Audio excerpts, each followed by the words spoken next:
If a professional filmmaker hears this dialogue in your film, they simply turn it off.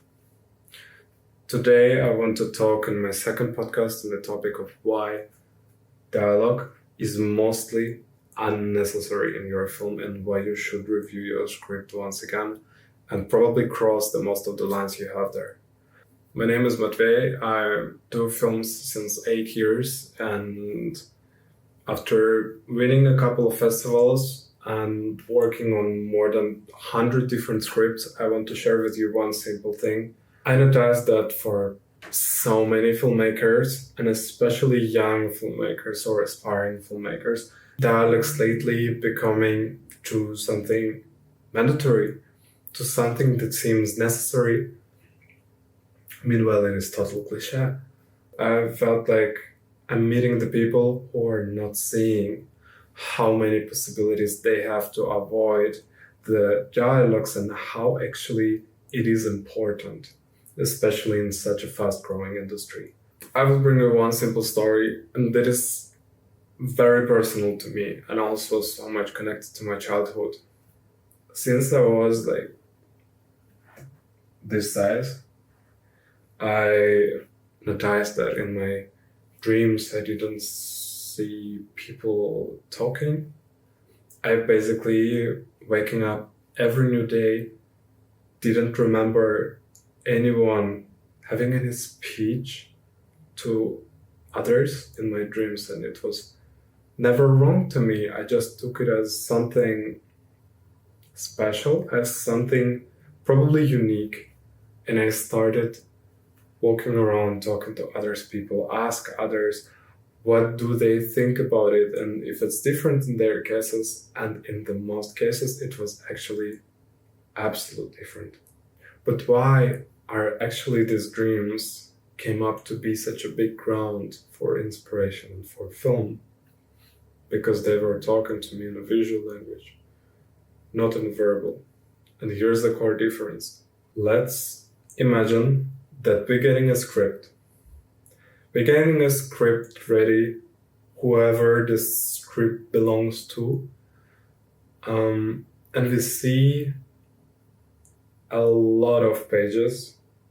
Opening them, we see not a description of an action, not a description of a scene, but we see dialogues, monologues, and monologues. Then we question ourselves, is this the whole thing? What is the film about? And if the answer is yes, then we take a red pen and crossing everything out. In 90% of the cases, we can fill the screen with an object, with an emotion, with an event or a situation, to exchange a page of words into something small and symbolic. But what is the main problem with the dialogue, you will ask me? But first we're gonna start with seeing how our audience gets passive about their perception towards the film. Second, we will notice that we're losing the whole catharsis, we're losing the whole tension to a viewer. Third, we will see that he actually stops thinking and analyzing the film and what is going on the screen. He can completely turn off the image, and it will be more than enough to hear it as any other podcast or any other audiobook. And fourth, our memory to an image that we see is way stronger than our memory to words that we say or that we hear. This is why in the most of the conflicts, we cannot be 100% sure what we said. But we remember what in this moment we were having in our hands or seeing in between us and our partner. Instead of a character crying on the sofa or sitting on the table and crying that he misses her and confessing his soul for hundreds of words only to express how much his heart is broken because of someone he loved, and he can't forget and forgive this person. We just bring him in a situation where he serves a table for himself to have a dinner. And instead of bringing a plate for himself, he puts on the table 2 plates, each served to a different person. So one is for him and one is for them. He goes back to the kitchen. Halfway he stops, turns back, sees the table, sees 2 plates, one of them which is not needed anymore. He comes, takes it out, and leaves it away. This pattern of the behavior tells us more about his feeling of love and his feeling of missing than many words that he can say. And here is the magic of cinema. Here's why we have a screen, and here's why we have an image. But there are so many films that are actually made full of dialogues. You will ask me why, and why it is not aligning with what you're saying right now. And I will just basically tell you, we are allowed to use dialogues, but in the very special cases. And there's 4 exceptions that we need to follow for our dialogues to be 100% proven, 100% needed, and being important to the whole story.